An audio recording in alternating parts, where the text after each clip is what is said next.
How to set side button to cut call in iPhone.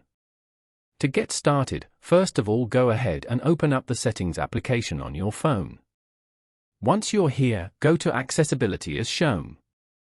Go to the Physical and Motor section and tap on Touch. On this page, you can manage various touch settings such as haptic touch, touch accommodations, tap to wake, shake to undo, back tap, and more. Here, scroll down and turn on the Prevent Lock to End Call feature. This feature prevents the side button from ending the current call. From now on, if you get a call, you can use the side button to decline the call. As you can see, you have successfully declined this call.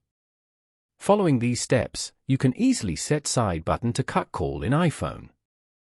Thank you for watching. Please leave a like if this tutorial helped you, or leave a comment below if you have any questions related to the video.